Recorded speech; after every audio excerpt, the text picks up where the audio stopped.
Muchísimas gracias a Gonzalo y a Ramón y a toda la academia. Y me gustaría cerrar esa puerta. Y voy a tratar de hacer una exposición que espero, digamos, que os sirva, ¿no? Porque comprendiendo que esto es un curso para el tema de la intervención en edificios existentes y en conjuntos patrimoniales, pues me parece que esto se debe convertir en algo un poco didáctico, ¿no? Y yo me he tomado la cosa así, en vez de plantear una exposición de obras, ¿no? Pues lo he intentado hacer de una manera con un guión que sirva para la enseñanza un poco didáctica, ¿no? He titulado la charla de hoy como el carácter de los edificios. Y los edificios, igual que los integrantes de los reinos animal, o vegetal o mineral, poseen vida propia porque nacen, crecen, se desarrollan y mueren. Los edificios también mueren, ¿no?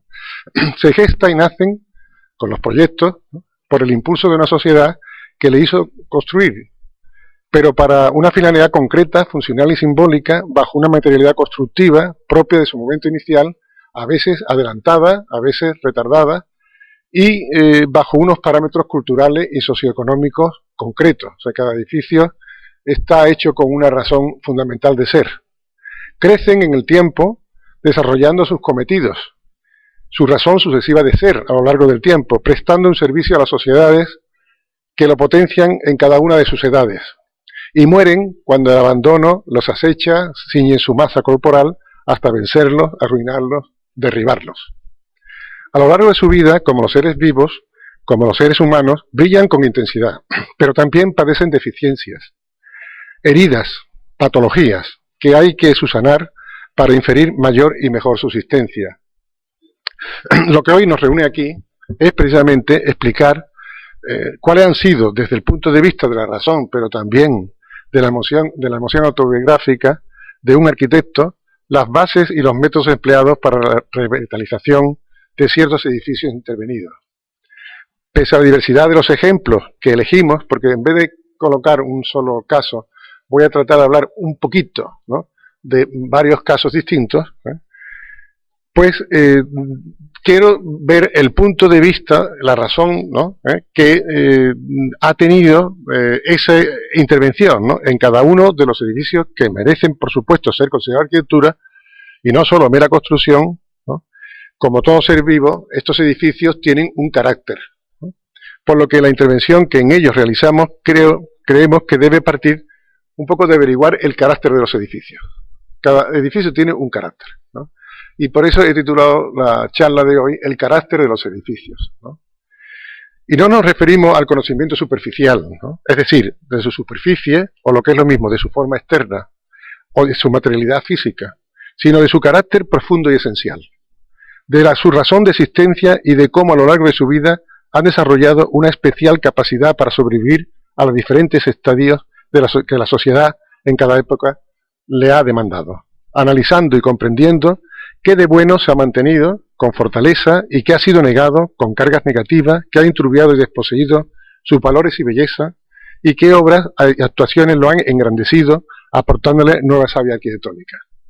Solo desde esta comprensión íntima del carácter de los edificios estaremos, creemos, en disposición de operar de nuevo sobre sus cuerpos edificados con delicadeza, pero con firmeza, y energía para respetarlos y potenciar a la vez en su nueva y futura actualidad. Bueno, pues llegado a este punto, vamos a comenzar a ver estos ejemplos que os he traído para ilustrar los criterios que se han basado en cada una de las edificaciones. A ver. Perdón. Esto se ha parado, no sé por qué. Lo he bajado.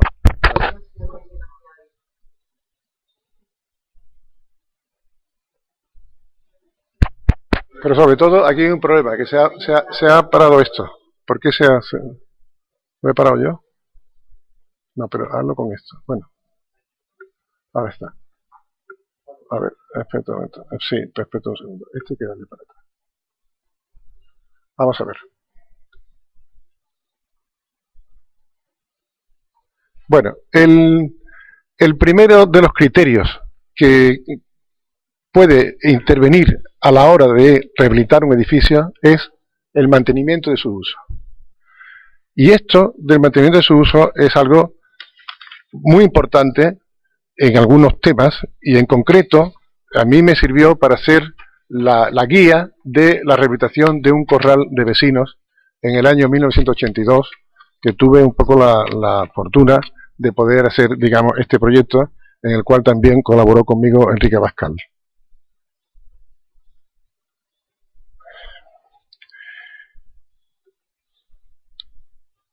Es fundamental mantener a los vecinos en su medio residencial y en los barrios donde habita.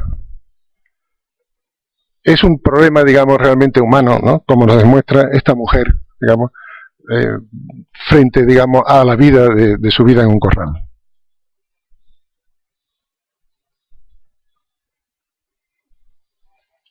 O Palmira, ¿no? Con las labores domésticas en las azoteas del Corral de Cristo de Buen Viaje, muy cerca de aquí, ¿no?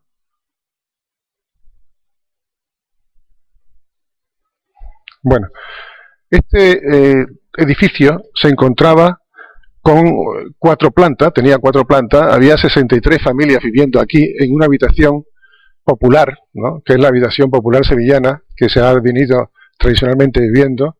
Constaba, digamos, esa habitación, cuanto más, de una sala y una alcoba, y como todos sabéis, el corral no tenía servicios higiénicos en el interior de esa habitación, sino estaban mancomunados tanto los aseos como se cocinaba desde las propias galerías en una cocina económica, ¿no? Que se alojaba, digamos, en los huecos, en los nichos, bajo las ventanas, y se cocinaba desde la calle, ¿no?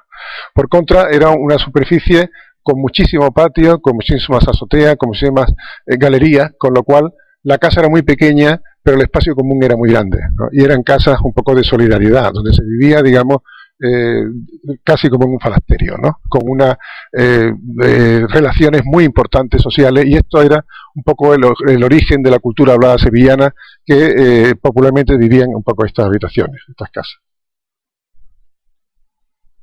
Bueno, el proyecto, lo cuento muy sencillamente, trataba de sanear esta situación y dotarlo, digamos, de dignidad a esa habitación popular, ¿no? Y, por tanto, lo que hicimos fue que en este momento solamente existían 23 familias habitando aquí, y se hizo una obra para ampliar esa habitación popular, creando unas habitaciones de mayor entidad que podrían verse aquí, de tal manera que aquí se ha unido, no sé si este puntero de aquí se ve, pero es que no sé yo si sé, no sé si yo sé usar esto. Un momento. Yo no sé si usar esto. Un segundo. Aquí se me verá un momento, para señalar cómo esta habitación, por ejemplo, es la suma de 2 habitaciones anteriores, y lo que se ha planteado es que en este lugar está la sala de día, con ya la cocina pequeña introducida, como una especie de pequeño mueble, la nevera y el fuego y el lavadero, ¿no? Y aquí en un apartado está el usado, está el váter, y en las dormitorios, en la cocina de atrás, había 2 alcobas, donde hay un armario, esto es la ducha, y esto es un lavabo, ¿no? La ducha es esta, y esto es un patio de ventilación que se abre pequeño para que tire todo el aire y se pueda ventilar. Esta es la habitación, digamos, de una familia que puede tener 2 o un hijo, ¿no? Dos habitaciones, y esta es la habitación donde vivía una pareja mayor que tenía la cocina, ¿no? Y la entrada, la alcoba, el tiro de aire y la ducha, ¿no? Y el lavabo y el váter, como si fueran un poco un pequeño camarote de una embarcación, para dar con el mínimo de superficie, tener estas necesidades cubiertas. Bueno, este es el interior de esta habitación, donde vemos allí al fondo, digamos, el váter, el lavabo, que estaba en un paso, ¿no? Y dentro la doble ventana que da de la sala a la alcoba interior para iluminación, y el tiro de aire que tenía atrás, que le permitía, digamos, ventilar y sanear un poco este sistema. A ver.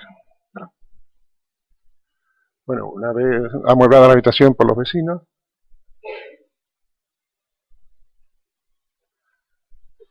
hubo una obra de reparación, evidentemente, de todos los forjados de madera, de todo el tema de revestimiento de muros, de cambio de solería, o sea, pero siempre conservando la forma, digamos, de identidad de estos corrales, que en definitiva fueron en la mayoría de ellos o derribados o instrumentalizados para otro tipo de habitantes con una gran pena, porque aquí tuvieron que salir muchísimas personas que vivían en el casco histórico, en barrios históricos, y que con poco dinero, pues esto se hacía con muy poco dinero, podía haberse mantenido, digamos, una población en su lugar, ¿no?, de residencia, y con una gran dignidad. De hecho, este corral todavía está funcionando y tiene unos alquileres mínimos, y es una operación que realmente tiene esta idea de la rehabilitación por el mantenimiento del uso que os he querido explicar.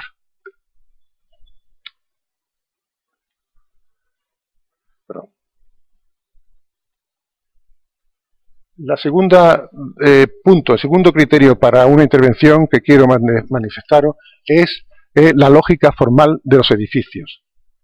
Y para ello quisiera hablaros de la estación ferroviaria de Sevilla Plaza de Armas, que es un proyecto del año 1982, cuando aquellos mundiales de fútbol se celebraban y hubo una parte económica para arreglar las estaciones de ferrocarriles de las ciudades que eran sede de los campeonatos de fútbol, ¿no? Bueno, el tema de la lógica formal, o sea, los edificios tienen una forma y su rehabilitación puede conducirse por seguir esa línea de respeto a las formas del propio edificio. Una estación de ferrocarril, ¿no?, Plaza de Armas en este caso, como veis en la imagen, es algo análogo a un espacio público, a una plaza donde llega el ferrocarril y que se cubre con una gran nave para dar unas condiciones de comodidad y de confort a la hora de tomar los trenes. O sea, sus andenes son las aceras, sus fosos de vía son las calles, las calzadas, y hay una gran cubierta, ¿no?, que con el principio del siglo XX se desarrollan para hacer unas grandes marquesinas que cubran estas plazas, ¿no? Luego, estos edificios, cuando llegan a la ciudad, se tienen que vestir de un edificio de cabecera o el edificio de viajeros que presenta y que integra a la escena urbana estos edificios donde están todos los alojamientos de las taquillas, de los vestíbulos, de las salas de espera, que son complementarios a la función, digamos, de tomar el ferrocarril, ¿no? Hicimos esta obra, ¿no?, de intervención en el 82, y para ello uno de los primeros planteamientos fue cerrar los porches que estaban abiertos a las calles, ¿no?, con una degradación extraordinaria, puesto que las vías circundantes, sobre todo la salida, ¿no?, hacia Huelva, ¿no?, y hacia los Jarafes, con todo lo que es el Plaza de Armas, ¿no?, y lo que era antes de la apertura de Chapina, era el Cristo de la Aspiración también, la vía de tráfico, y esto estaba absolutamente en una situación muy degradada, y el proyecto lo que planteó fue construir unos cierros metálicos, ¿no?, que dieran un confort y convirtiera estos soportales en verdaderos vestíbulos, ¿no? El trabajo, el frente de la estación, según su memoria, reproduce un frente de una mezquita, en concreto la mezquita de Tetuán, que se abría a la antigua Plaza de Armas, ¿no?, con estos arcos abiertos. Por tanto, hicimos este cerramiento sin perder, digamos, esa idea de arco abierto. Por tanto, nos situamos detrás de ello con este cerramiento de acero y cristal que estaban individualizados a cada arco. Y también unas lámparas que permitían, digamos, darle lo que siempre han sido estos salones, ¿no?, darle un mayor realce y un mayor relieve. La otra operación importante, hubo muchas más, pero que quiero señalar, fue la construcción de una sala de espera que no existía. En este frente que veis vosotros aquí, donde pone Plaza de Armas, el letrero, ahí eran las puertas de la estación. Esas puertas fueron suprimidas, puesto que los vestíbulos quedaban cerrados, y el tímpano, ese vitral que se veía arriba, de acero y cristal, era una obra posterior de 1905 para evitar la entrada de agua sur de una estación que estaba abierta en ese frente. Nosotros para hacer la sala de espera tuvimos que retrasar los topes de 10 metros, puesto que tiene esto un andén de cabecera, es una estación término, y recogiendo esa mayor amplitud del andén de cabecera nuevo, establecimos esta sala de espera, que es una marquesina, una arquitectura casi de exterior, dentro, digamos, de otro exterior, que es la gran nave del tren, donde la inspiración de ella pues viene de abatir el plano metálico del cerramiento del 1905 y construir, digamos, un techo de cristal por donde entra la luz, ¿no? Y crea un recinto, un ámbito de viajeros que encuentra su escala frente a la escala del ferrocarril y se convierte, por supuesto, en un observatorio, digamos, de la partida y de la llegada de los trenes. Con estos bancos pues se creó esta sala de espera que fue, digamos, una obra que en el 82 dignificó por completo una estación que tuvo un siglo de existencia y donde se han celebrado pues unos grandes, digamos, acontecimientos de la ciudad, ¿no?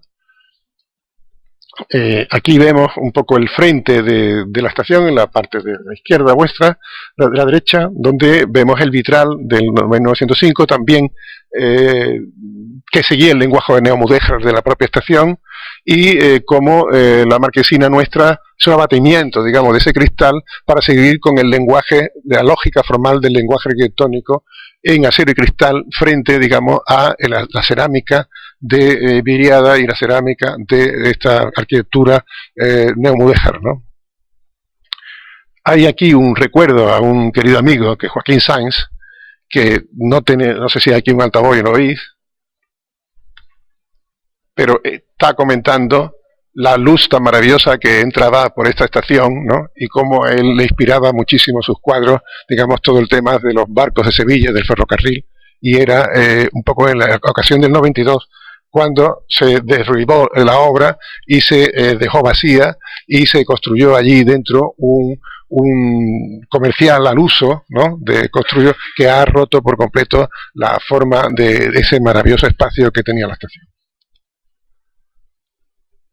Bueno, el tercer punto que quería hablar es sobre el binomio tradición e innovación, ¿no? Algo que está presente siempre en las obras de rehabilitación.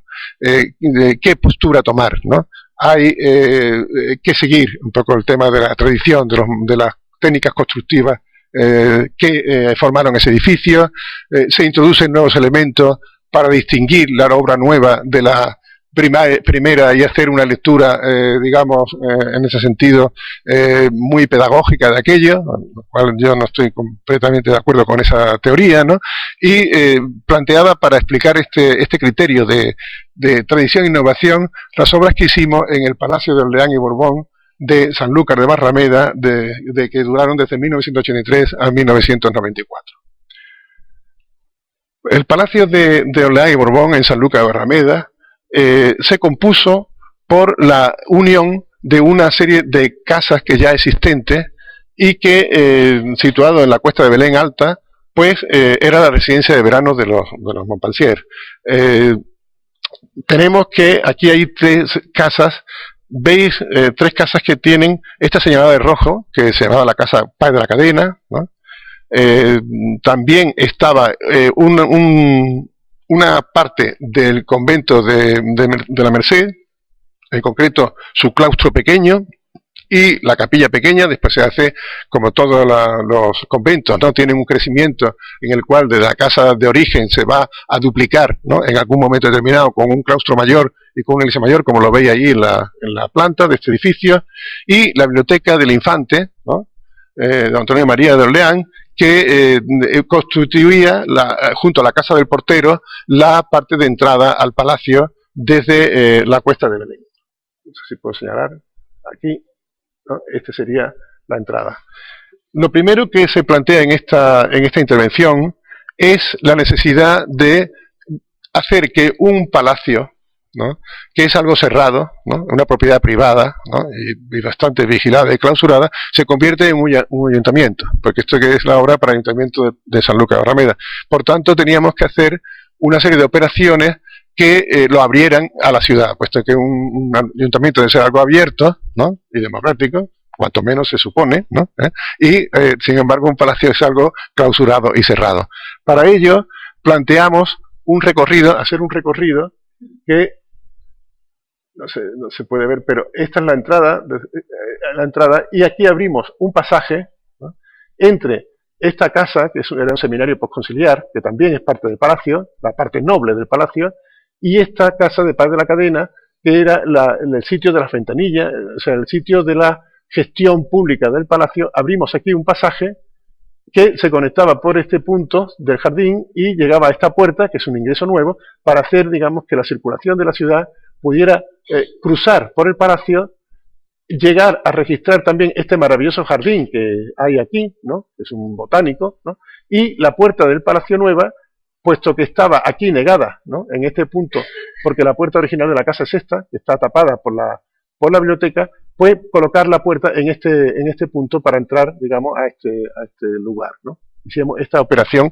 que, como veis en la imagen de la derecha, de vuestra derecha, es el pasaje que se abre. Ahí ha habido un rompimiento del muro, ¿no?, ha habido un cambio de una escalera, ha habido una formación de bóvedas para hacer un pasaje que tenga, digamos, la escala, ¿no?, en altura y en anchura, ¿no?, con este banco, etcétera, con esta calzada de pavimento, para hacer, digamos, este tránsito que nos interesaba para plantear el palacio. Y aquí, en este patio, que era un poco el almiscate, el patio de ventilación entre bodegas de dos edificios, que es propio de la cultura gaditana y sobre todo de San Lucas de Barrameda, con sus bodegas, se situaba la puerta principal de la entrada al palacio, que la ve aquí en versión día, en versión noche, donde se entraba, digamos, a este palacio. Pero la operación fundamental de este trabajo entre tradición e innovación era, digamos, la reconversión del patio de la casa, del patio barroco de la casa Páez de la Cadena, que había sido instrumentalizado como las cocinas y como las cuadras del palacio. De tal manera que en la fachada principal había unos grandes portalones donde entraban las carrozas, ¿no?, los tiros, ¿no?, y los caballos tenían, digamos, en este lugar su cuadra, ¿no?, en el antiguo patio, que, como veis, está cerrado, cambiado de altura, con esta escalera que veis en la figura de la vuestra izquierda, ¿no?, y con esta escalera, y cómo empieza la obra por derribar esta serie de cerramientos que estaban a eje con las columnas, ¿no?, con estas ventanas, para empezar a abrir de nuevo el patio.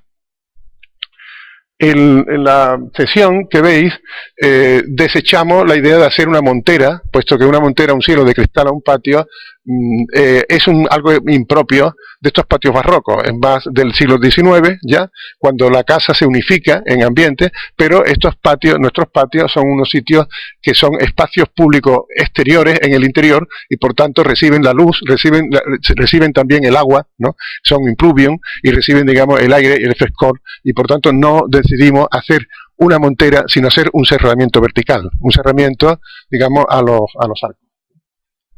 Pero la novedad de este cerramiento es que no elige, digamos, el eje de las columnas, sino la deja exenta, porque el cerramiento se inscribe, digamos, en el interior del patio, y luego hay todo un cornisamiento nuevo, ¿no?, de unas lamas que ventilan y que van desde la coronación del cerramiento, desde la horizontal coronación del cerramiento, donde corren las puertas, hacia la cornisa del primer patio, como veis un poco en esta imagen, ¿no?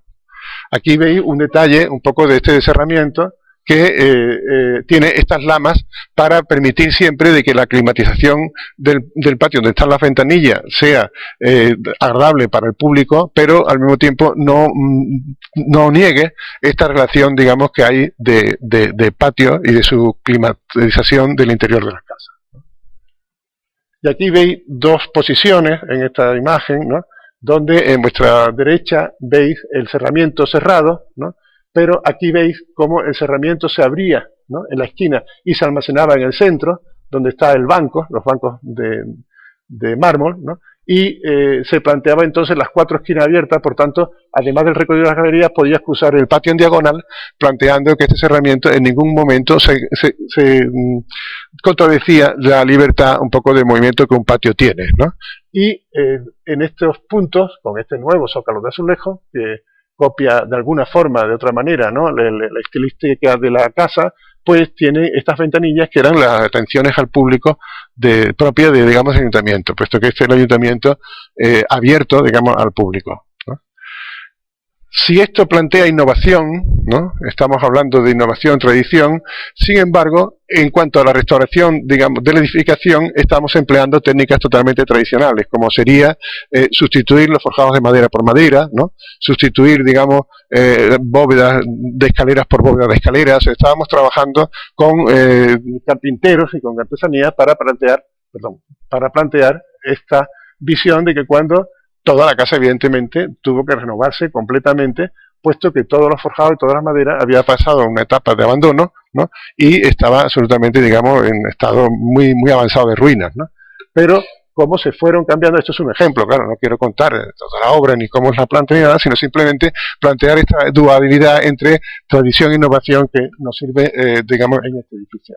Y aquí veis cómo esta galería, ¿no? Que es la que estábamos construyendo, se termina, donde se ha respetado, por ejemplo, el azulejo, digamos, tradicional de la casa, y como nosotros el azulejo de la parte de baja, el arrimadero de azulejos del patio, lo tomábamos con esos mismos colores negro, azul y blanco, y hacíamos una composición, digamos, ya un poco más actual, pero con este mismo despiece. Evidentemente ya no podíamos trabajar con las tesilitas y trabajar con la madera tan artesanal que trabajaban esta gente en estos tiempos, pero sin embargo había una interpretación bastante cercana a las formas lógicas de esta arquitectura.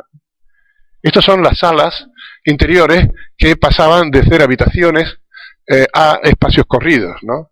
Perdiendo divisiones intermedias, ¿no? Que lo hacían dormitorios, que hacían, digamos, salones del palacio, pero que en un espacio de oficina teníamos que entrar, digamos, con una diafanidad, puesto que además no teníamos un programa muy claro, lógicamente, de las dependencias que ahí iban a existir, y por tanto teníamos que ser un espacio a lo universal, ¿no? Una oficina, digamos, de planta libre, donde lo que sí planteábamos era cómo introducir las divisiones fundamentales donde cambian, digamos, las direcciones de las crujías a través de madera y de unos mobiliarios fijos, ¿no? Para temas de armarios, y también cómo llegar todo el aire acondicionado y la luz por arriba, de tal manera que no hubiera absolutamente ningún elemento, digamos, de estorbo en la planta, y cómo serían estos planos de las ventanillas que dan al patio, ¿no? Esta sala, por ejemplo, había sido el garaje, ¿no? De las carrozas, y estos eran 4 grandes portalones que se abrían, digamos, en la fachada, y que nosotros, pues, planteamos estas ventanas, ¿no? Que por cierto le llamaron las lavadoras, ¿no? Bueno, supongo que hay razón para llamarlas, ¿no? Y además, una cosa que no tenga un mote, pues yo creo que no tiene carácter, ¿no? Pero lo que sí quería plantear es que a la hora de hacer estas ventanas, que queríamos, digamos, que no fuera la entrada del palacio, por eso hicimos todo el recorrido para llegar de una punta a otra de los jardines y poner la puerta, digamos, en el interior del interior, y negar un poco que se entrara desde aquí, pues esto era una sala muy valiosa para el trabajo. Y finalmente la composición, pues, es redonda, porque todas las ventanas que había aquí en este edificio, que es de Juan de Talavera, padre, ¿no? Juan Talavera de la Vega, ¿no? Que es también el creador de Construyó la Reina, y es uno de los grandes arquitectos del mudejarismo, del neomudejarismo, digamos, andaluz, ¿no? Como seña de identidad, digamos, nacional, en estos momentos de cambio de siglo, donde hay una arquitectura de estilo, pues llegamos a la conclusión de que después de dibujar muchas ventanas, la ventana redonda era la que más se parecía en el fondo a todas las ventanas, que se componía con estas ideas granadinas, ¿no? De estos partidos, estos alfis partidos que tiene y que posee esta edificación, ¿no? Bueno, entraríamos muy rápidamente en el tema siguiente, que es el archivo municipal.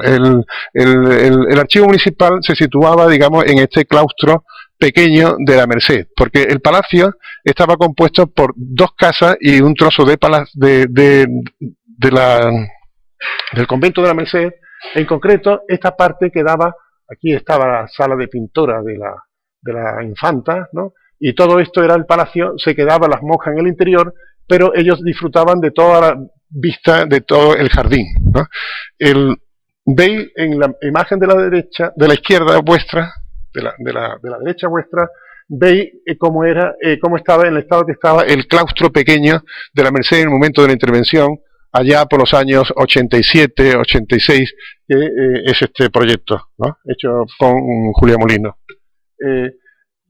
La sacristía estaba, digamos, ya a cielo abierto, ¿no? Legada a la iglesia. Este es el patio, digamos. Esta es la capilla pequeña, ¿no? La capilla pequeña es esta es la sacristía, este es el patio. Y la intervención planteaba una reconversión, una innovación sobre la tradición, de convertir precisamente el patio pequeño y la parte alta de la sacristía en una sala de lectura, con un nuevo cubrimiento del patio, pero esta vez como un artesonado iluminado por unos grandes lucernarios, ¿no?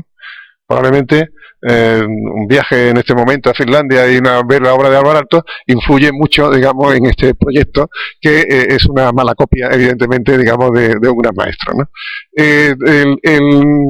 Como veis, un poco, luego, sobre la capilla se eleva tres niveles, que son los depósitos, ¿no? Pero claro, un archivo es un organismo muy exacto, puesto que toda la clasificación, la entrada de los archivos, los sacados de los documentos para su lectura, los microfilmados, las salas de encuadernaciones, las salas de trabajo, etcétera, son todo un mecanismo muy articulado que teníamos que encajar, digamos, en esta base espacial que teníamos, ¿no? Bueno, aquí veis un poco todo ello sin amueblar. Al final se terminaron haciendo también las mesas y los muebles y el archivo. Es una pena que las obras de arquitectura siempre se presentan, digamos, en esta posición, ¿no?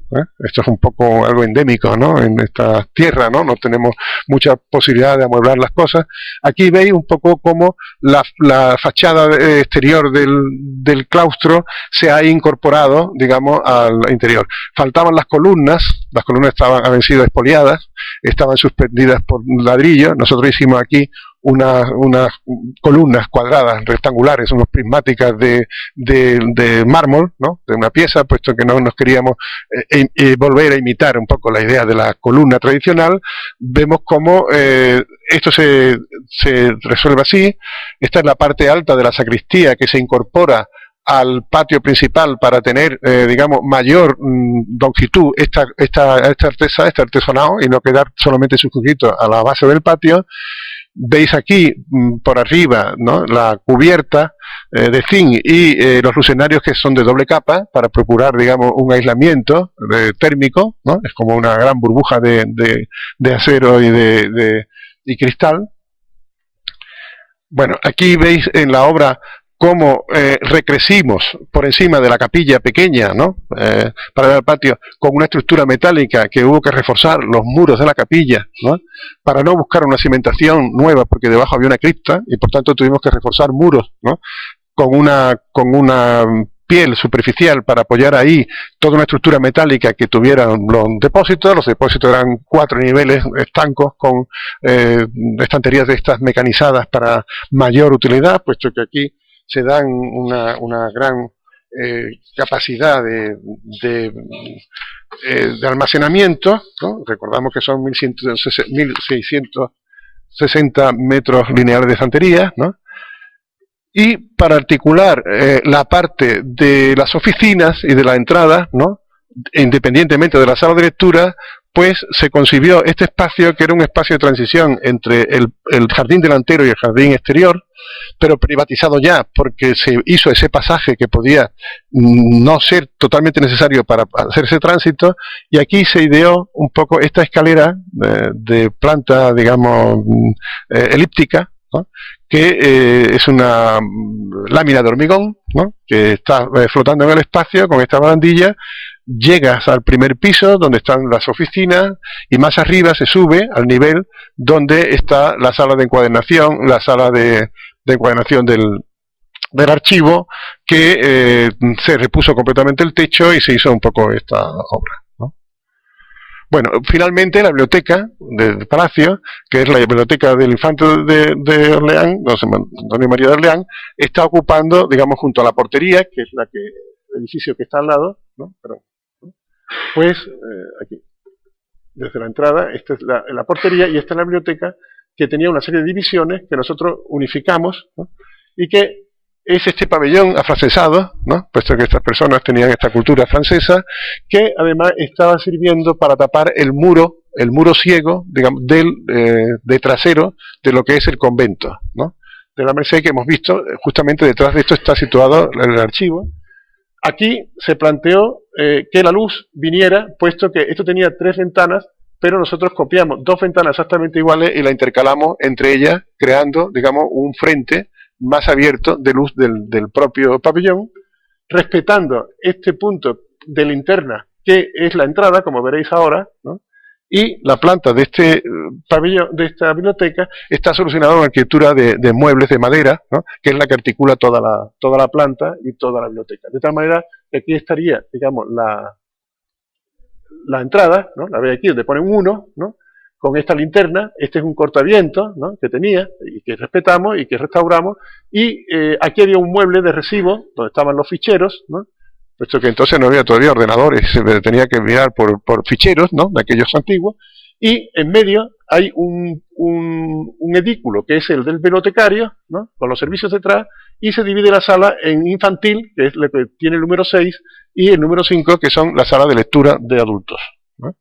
Bien, esta es la restauración del edículo de entrada, que estos frescos fueron llevados por gente de Bellas Artes que se contrató, ¿no? Para poder hacer la recuperación, digamos, de estas pinturas, la lámpara esta que diseñamos, ¿no? Para poder ser como una especie de espejo con una pequeña luz que diera luz, pero también iluminara a su vez las paredes y la cúpula, esta cúpula. Este es el recorrido, digamos, pegado a la fachada exterior, ¿no? Con las nuevas ventanas intercaladas, que plantea desde la llegada al fondo el mueble, digamos, que hace de fichero, ¿no? Y de anuncios, y divide un poco el paso de lo que son las salas de lecturas. Este era la sala de lectura con el bibliotecario, con el puesto del bibliotecario, ¿no? Con esta lámpara. Las lámparas que diseñamos arriba también intentaba introducir mucho más luz, puesto que también el problema de la biblioteca era cómo llevar luz al interior, ¿no? Aquí veis un poco las galerías superiores, ¿no? Y cómo hay unas ventanas intercaladas entre las galerías en muchos sitios, que son estas pequeñas ventanas que están en todos los sitios para llevar unos rendijas de luz, ¿no? También a la biblioteca. Y finalmente la sala de los niños, de infantil, que abrimos un gran ventanal, digamos, a la parte de atrás, puesto que este muro reflejaba luz y podía meter, aunque era un callejón muy pequeño, ¿no? Me parece que se llamaba el Rincón Malillo, ¿no? Pues se podía meter, digamos, nueva luz en la sala, ¿no? Estos diseños de los muebles pues son de Julio y mío, y todos los muebles están hechos por Carpinteros de San Lucas, donde hay una colección de carpinteros maravillosos, ¿no? Porque hay una tradición enorme de maderas que venían de América, y hay allí una gran tradición, ¿no? Bueno, el siguiente ejemplo que quiero poner habla de entre arquitectura, construcción y tiempo, y es el trabajo que hemos realizado en la Tarazana de Sevilla, desde el año 1988 hasta 2004, durante estos 16 años que estuvimos un poco al frente de su recuperación. Un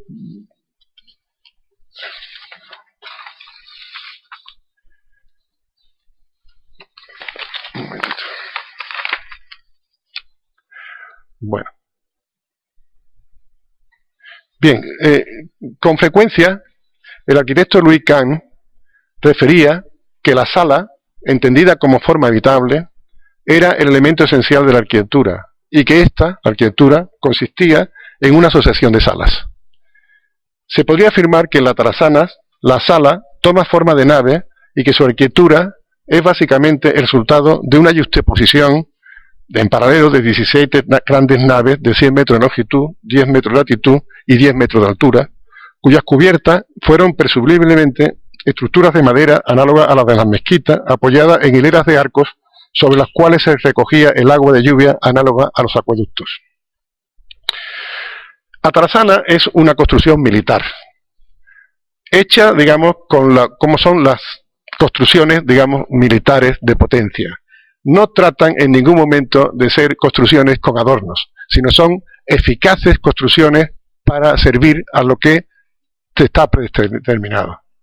Antonio Bonet Correa, en una de las conferencias que yo le oí sobre sobre la fábrica de fundición de artillería de San Bernardo, ¿no?, decía precisamente la diferencia que hay entre el barroco, ¿no?, y este sentido neoclásico o clásico de una arquitectura, digamos, enjuta, ¿no?, sobria, ¿no?, y digamos de un valor incalculable, precisamente, digamos, por su grandeza dimensional y por su forma y por su constitución física, ¿no?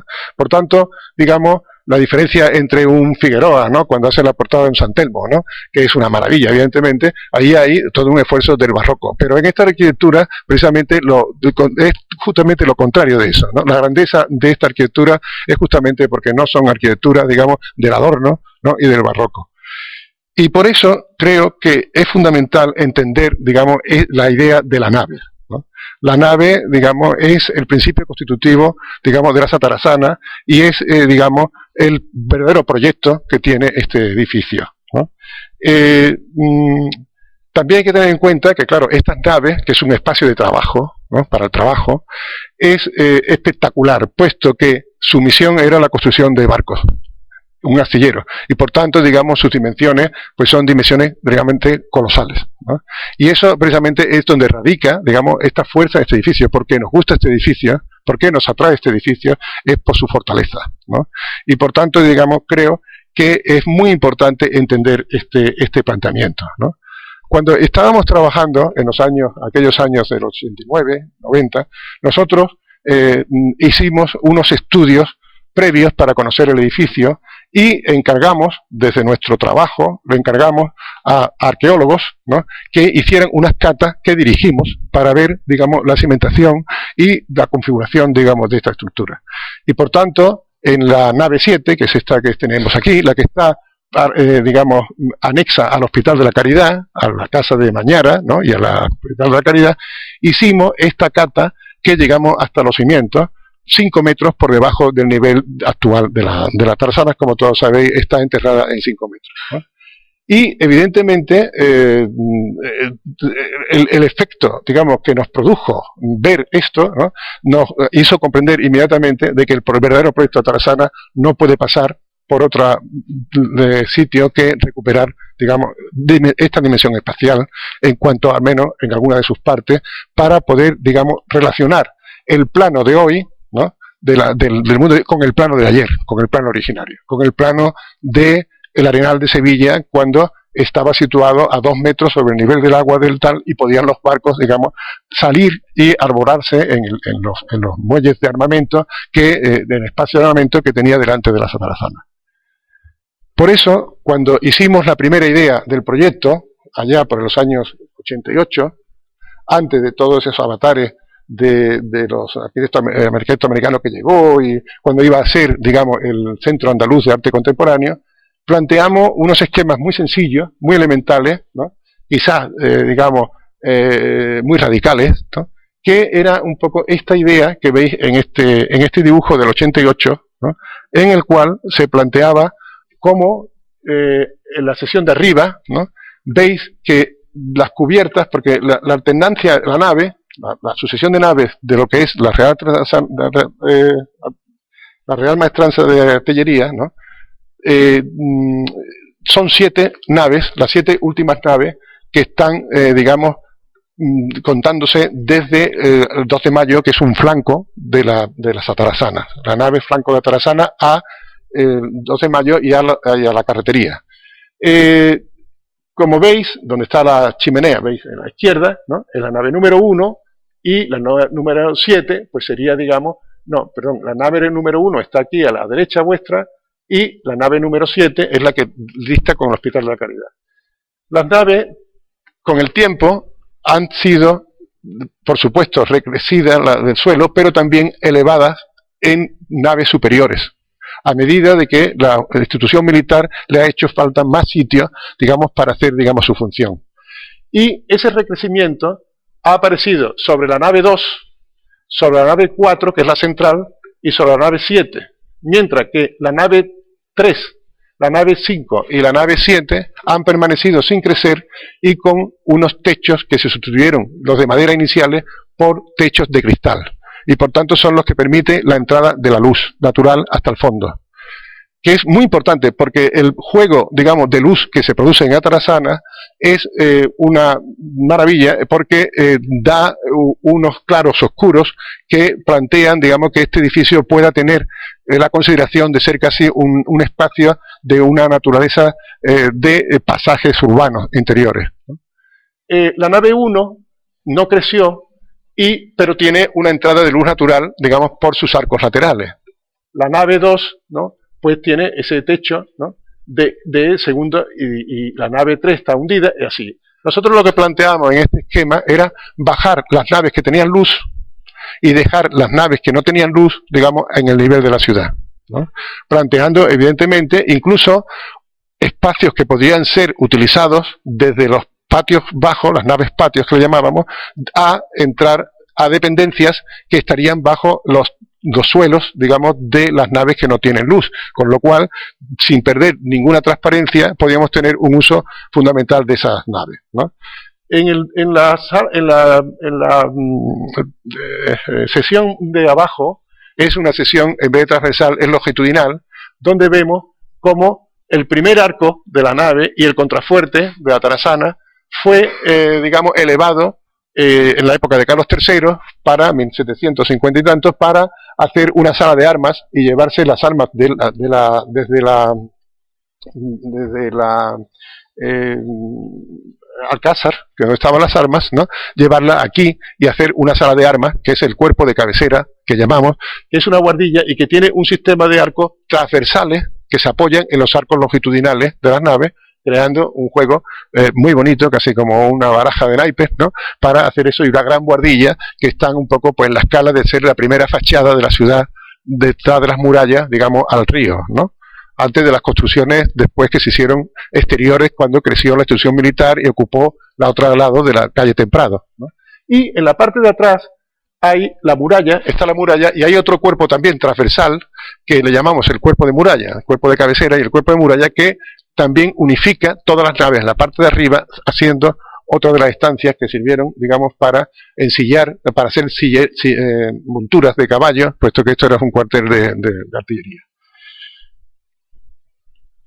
Bueno, nosotros encontramos a Tarazana así, con los militares todavía ocupándolo. Los militares tienen una gran cosa, que es que son personas que cuidan mucho sus edificios, puesto que tienen, digamos, mucha capacidad de mano de obra, por lo menos tenían en aquella época, cuando la mili era obligatoria, y siempre estaban reparándolo, y por tanto, gracias a los militares, este edificio estaba relativamente conservado, ¿no? Relativamente conservado. Pero era un edificio que estaba, digamos, con este nivel de tapamiento de los arcos, donde ni siquiera se llegaba, el nivel del suelo no llegaba ni siquiera enseñar el punto en que la pilastra se convierte en arco, ¿no?, y estaba utilizada como para coches o para dormitorios, los dormitorios de los soldados, que están aquí, ¿no?, divididos en la nave 6, ¿no?, con sus bóvedas, ¿no?, o para las oficinas, digamos, de los militares, que estaban colocadas en la nave 1 y la nave 2, ¿no?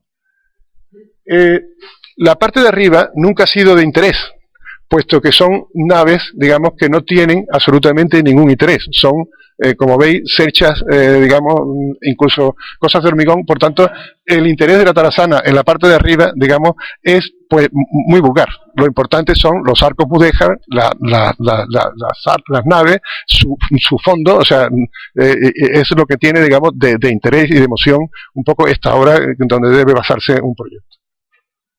Bueno, esta es la nave 7, ¿no?, que tiene una gran montera de cristal y que está lindando con la nave 8, que era mucho mayor y que constituía el patio de la Tarazana. Por eso ahí se coloca en la iglesia de la Caridad, ¿no?, de San Jorge, y la torre maravillosa de esa iglesia, cuyos azulejos pues son de Murillo, por ser de Murillo, y que realmente con la casa de Marañón atrás es un espacio muy delicado, digamos, para de alguna manera hacer crecer nada en Atarazanas que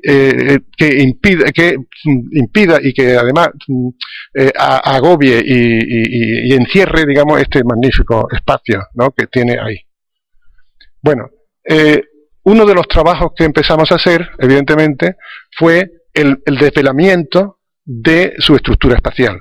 Y por tanto, veis aquí todavía perfectamente cómo decidimos bajar 1 metro todo el suelo de Atarazanas en un comienzo, digamos, de descubrir el espacio y plantear, digamos, veis aquí que todavía está el enfoscado, ¿no?, antiguo, están picándose los muros, pero aquí se ve esta parte que no está enfoscada porque bajamos el suelo y creamos un nuevo suelo de textil, de un geotextil, para todo el tema de humedades. Construimos todo un tema de alcantarillados, ¿no?, que necesitaba, y luego lo cubrimos como un manto de albero que recuerdo que Gonzalo dijo una vez que esto no era un material, sino que era un proyecto, digamos, en la manera, digamos, de tratar ese nivel que nosotros en este momento dejábamos como un continuar y seguir, pero al mismo tiempo, digamos, como si aquí hubiera una inundación ahora de albero, ¿no?, de esta maravillosa tierra que compone, digamos, nuestros parques, nuestros jardines y nuestras plazas de toros, por supuesto, y que es el suelo, digamos,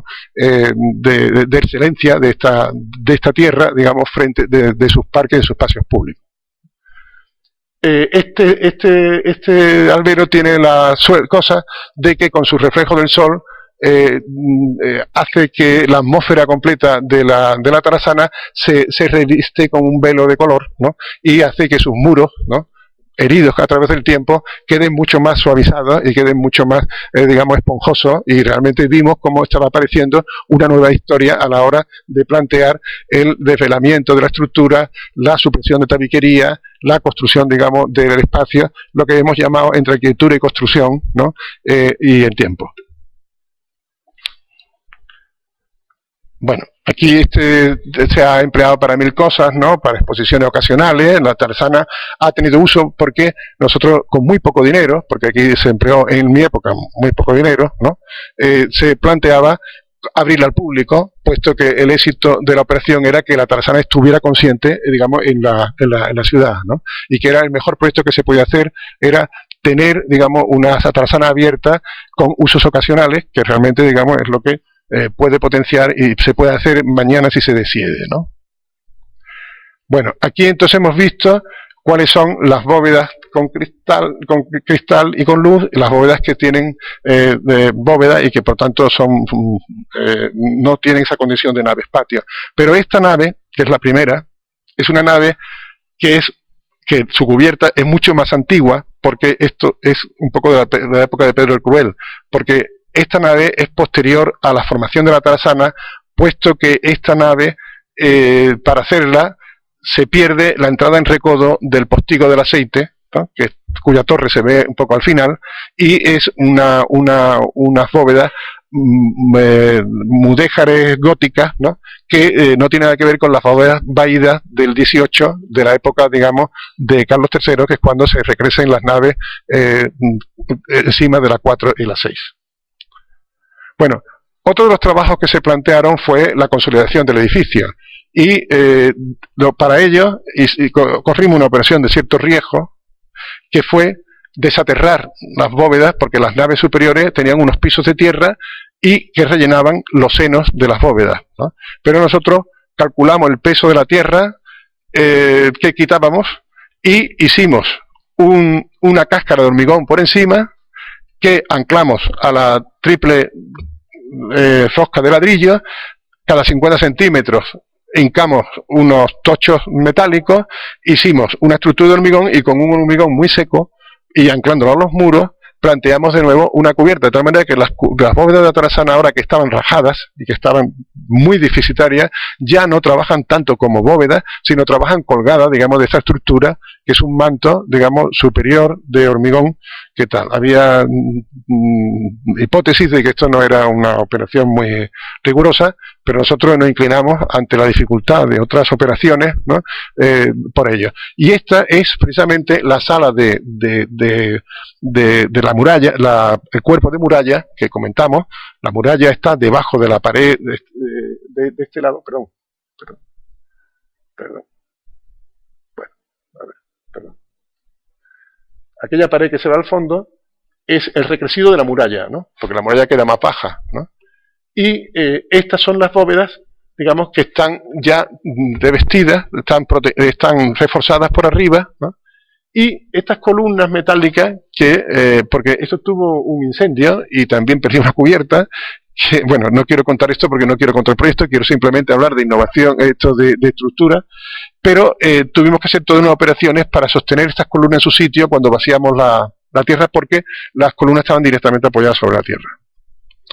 Otra de las operaciones fueron los arreglos de las guardillas, de las cubiertas de las naves, ¿no? En la parte de vuestra derecha está el derribo que se produjo un día en la nave 4, ¿no? Y que tuvimos que solventar de emergencia, ¿no? Sin proyecto, ¿no? Volviendo a colocar las cerchas que se habían caído de madera que pudimos aprovechar, ¿no? Y apuntalándolas, ¿no? Con nada de presupuesto. Y en la imagen de la derecha vuestra es la guardilla del cuerpo de cabeceras, ¿no? Esa gran guardilla que hay arriba, que es un espacio maravilloso, y que ya veis cómo está entrando la luz, ¿no? Y se estaba desplazando los muros y se estaba abriendo por el centro y estaba en un punto, digamos, de ruina. Este proyecto nos lo encargan precisamente porque en este momento va a cambiar el director de bienes culturales, se va a ir y le decimos, oye, te vas a ir, y resulta de que esto se va a quedar así y se va a caer, y el que venga va a decir que tú tuviste la culpa, ¿no? Entonces conseguimos un encargo de 24 horas para poder trabajar, digamos, en el arreglo de esta guardilla, ¿no? Bueno, pues aquí también se desmontó absolutamente toda la teja, que después se repuso, se abrió y se cerró la guardilla, hicimos, digamos, una reparación donde los pares y los nudillos de las maderas que estaban mal, pues se colocaron por pares y nudillos de madera, ¿no?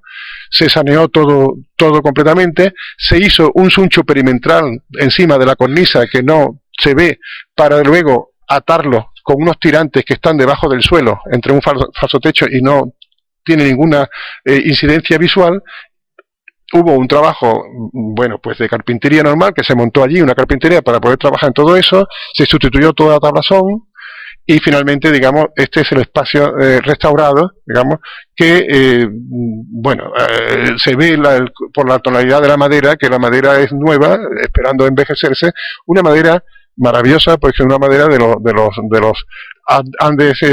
los Andes, ¿no? De América, ¿no? Y que tiene calidad meli, ¿no? Porque hicimos unos ensayos de madera y eran realmente unas maderas pues traídas en barcos, ¿no? Y magníficas, ¿no? Bueno, otro tema, y con esto ya un poco se acaba el tema de Tarasanas, era la reparación de los muros, ¿no? Y la formación de una nueva sala, que es la sala de fundición de artillería, ¿no?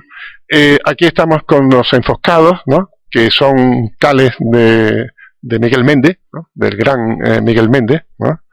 El cual siempre nos acordaremos de él, ¿no? De estos productos maravillosos, ¿no? De la cal hidráulica, ¿no? Y de estos morteros a la cal tan fantásticos y estucos que hace.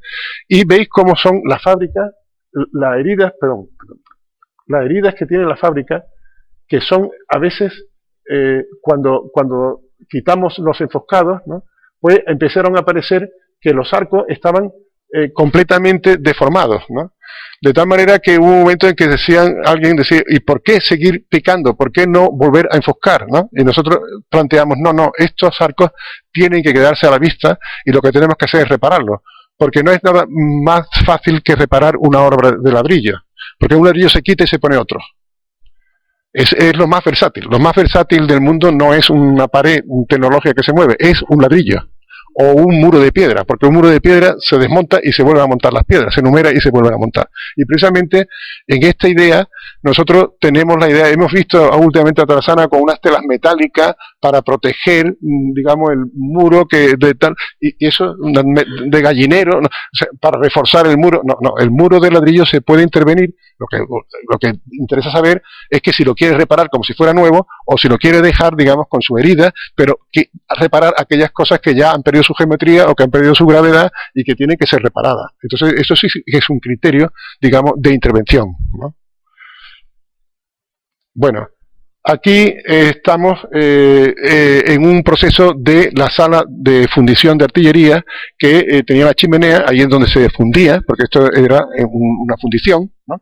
Con un patio al lado, y veis cómo se montó la cubierta de esta sala, ¿no? Esta cubierta que sobre los arcos, aquí veis los canales, ¿no? Las canales aquí, las canales de agua, esto es un arco, ¿no? Pues cómo se recreció, ¿no? Por encima del arco para crear un suncho, ¿no? Que tuviera unos anclajes donde se iban apoyando estas cerchas metálicas, ¿no? Con esta forma, digamos, de barco invertido, ¿no? Que no por una analogía a nada de barco, sino porque consigue una calidad sonora muy importante, un techo de este tipo, pues hicieron estas costillas, ¿no? Que, bueno, arreglo de la chimenea, que hacían como una estructura artesonada, ¿no? Donde luego un tablazón de madera, ¿no? Y una cubierta de zinc, donde se empleaba la teja vidriada portuguesa, ¿no? Para plantear unas líneas de luces interiores que volvieran a iluminar los arcos por dentro y no perdiera, digamos, nunca esa luz que reciben los muros, ¿no? Yo quería aquí leer un momentito, ¿no? Cuando veamos la sala, aquí vemos el interior de la sala en obra, ¿no? Los herramientos de la sala, que son unos herramientos metálicos y de cristal, que en ningún momento tratan de hacer desaparecer el cristal, ¿no? Hay una técnica en las reparaciones, os lo digo a los estudiantes que están en este curso, que es que el cristal parece que como es inmáculo, como no se ve, no hace falta poner carpintería, no hace falta poner nada, porque el cristal es algo, digamos, que es inocuo. No, el cristal no es inocuo, el cristal es un material con su corporeidad, con su reflejo, y el problema de quedar aquí una unión fábrica-cristal, ¿no? Pues, digamos, una cosa endeble con respecto a la fuerza que este edificio tiene. Y nos parece que cuando hay que introducir una carpintería con la escala y la dimensión, digamos, de la obra que está trabajando, puesto que es la única manera de respetar realmente el edificio, es respetarlo en su constitución, en su escala, ¿no? Y eso es lo que realmente creemos que es importante. Aquí vemos el cerramiento, ¿no? Y la sala, ¿no? Que se concibió, digamos, como una sala muy versátil, puesto que tiene un graderío en forma de U, ¿no? Que hace que el suelo que estaba en la cota alta de ese graderío y nosotros bajamos el suelo, pues hemos dado un poco como las edades de ese decrecimiento que hemos hecho en el edificio, y plantea que la sala se puede emplear como una ala inglesa, o sea, con un escenario en medio y la gente rodeando el escenario, ¿no? O a la italiana, como una embocadura de teatro que está debajo de un arco, ¿no? De un arco, y con una escena frontal, ¿no? A la italiana. El proyecto de la sala de fundición, convertida en un aula, capacitada para diversas actividades formativas y culturales, expresa una de las dimensiones que la Tarazana guarda en el más profundo silencio. Su atmósfera envolvente, espacio en el que se respira paz. Sus muros conocedores de la historia también son promesas de un futuro siempre vivo y lleno de actividad como fábrica de ilusión y realidad. Esta obra, que inaugura un nuevo tiempo de esta monumental arquitectura, debía entrar en sintonía con la claridad de sus trazas y contribuir a exponenciar la diáfana luz interior con sus característicos juegos de luces y sombras, bañando de sol sus potentes arcadas donde resplandece abierto el pasado permanente.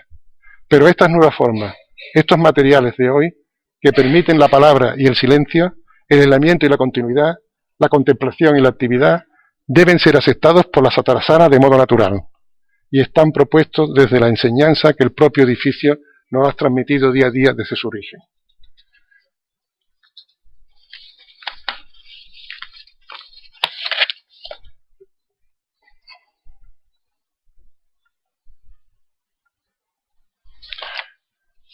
Identidad estructural y espacial.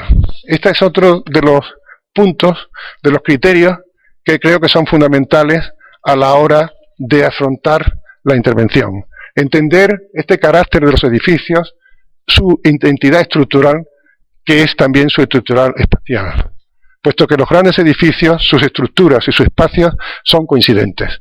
No son una estructura por una parte y un revestimiento por otra, sino que hay en las grandes catedrales, en los grandes edificios monumentales que estamos hablando, en los palacios, ¿no?, con sus patios, en estos edificios, digamos, estructurales, es importantísimo esta relación entre identidad estructural y espacial. Y me refiero aquí muy brevemente a lo que nosotros planteamos en el concurso de Atarazanas de 2009. Como ya hemos hablado tanto de ella hoy, no vamos a hacer hincapié, digamos, en la importancia que tiene la concepción de la nave, digamos, como origen y como de identidad del proyecto. Y luego cómo el tiempo, ¿no?, ha ido formando una serie de elementos, como es el cuerpo de cabecera, ¿no?, que ya hemos referido, de Carlos III, o como es el cuerpo de la muralla, ¿no?, que está aquí atrás, sobre la muralla, y que son puntos, digamos, de transversales. No voy a contar absolutamente para nada el proyecto. Lo que voy a referirme solamente es a una idea básica que el proyecto contiene. Y es la idea de qué hacer, digamos, con las naves, ¿no? Aquí, en esta sesión que veis arriba, y que enumera las naves de la 1 a la 7, desde 2 de mayo al Hospital de la Caridad, vemos que las naves que nosotros pensamos que se deben bajar son las 5 y las 6. Porque la 5, al bajar la 5, descubre los arcos de la 5, de la 6 y de la 7. Y plantea que la nave central, que es la 4, al recorrerla, queda como un balcón que puede observar la nave 5, que es una nave de luz. Es una nave de luz natural. Puesto que las naves que se deben bajar, fundamentalmente, si se bajan, son las que pueden recibir la luz natural, puesto que ahí es como un pozo que va a llegar abajo y que va a hacer, digamos, un espacio realmente, digamos, creativo, ¿no? La nave 6, en la nave 5, por supuesto nosotros respetamos la escalera, ¿no?, pero delante de la escalera, ¿no?, donde estaba el calabozo, en la nave 5 se colocan los ascensores que van a llevar los niveles de hoy, el nivel de hoy, al nivel de ayer, ¿no?, y al nivel superior, que fue también el que se construyó con las naves altas. De tal manera que ese movimiento vertical del ascensor, un ascensor panorámico, pueda, perfectamente incorporado, pueda, digamos, recorrer en su verticalidad todo el espacio, digamos, de la nave, ¿no? La nave 6 es una nave que la bajamos porque destinamos a colocar una rampa, la amplitud de cada nave son 10 metros, por tanto esa rampa tiene 5 metros de anchura, ¿no?, y es una rampa que baja desde el nivel actual al nivel originario, de tal manera que se crea, como se ve en la maqueta, ¿no?, pues no sé si esto puede señalar, ¿no?, o sea que esta es la 4, que está alta, esta es la 5, que es la que ha bajado con la luz, ¿no?, y esta queda como una especie de mirador, balcón, este es el paso transversal, y la nave 6, desde aquí, baja una rampa de 6%, ¿no?, que después vuelve a bajar otra vez, porque tiene que tener un recorrido enorme, ¿no?, pero hay una manera totalmente natural, además de los ascensores y de las escaleras, para relacionar un plano con otro. Y la nave 7, que es la que está aquí, que es la que está junto al Hospital de la Caridad, pues también se verían sus arcos hasta abajo, porque esta rampa pues tendría, digamos, se podría, digamos, ser una lámina, ¿no?, y ver por debajo de ella, de tal manera que se verían los arcos de la 7, los arcos de la 6 completa, entre 6 y 7, los arcos hasta la 4, ¿no?, y esta parte quedaría ya abierta, ¿no? Por atrás hay un paso que es donde está la cristalera, el paso de transversal, que fue un paso antiguo entre naves, ¿no?, y por delante queda, digamos, otro paso, de tal manera que se cierra todos los circuitos, quedando las naves, digamos, integradas en este punto, ¿no? Esto es lo que refiere esta planta, que evidentemente tiene una entrada aquí, ¿no?, la principal.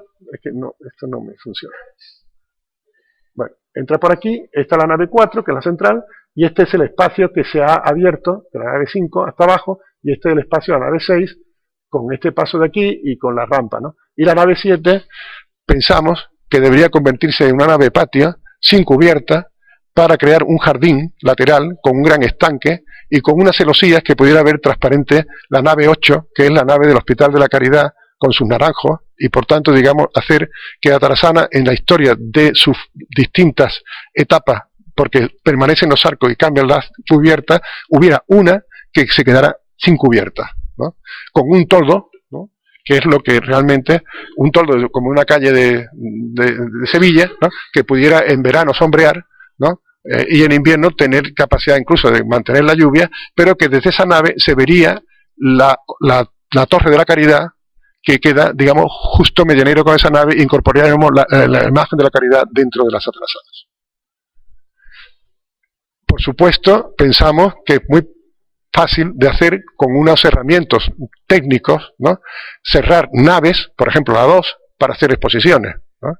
Y no tener que plantearse que las salas de exposiciones están arriba, ¿no? Porque el espacio debe quedar inmaculado, abierto siempre, y quedar como un gran espacio vacío, ¿no? Una estructura es para usarla. Un edificio en estructura no sirve para nada. Una estructura es para limitarla y poder darle un uso.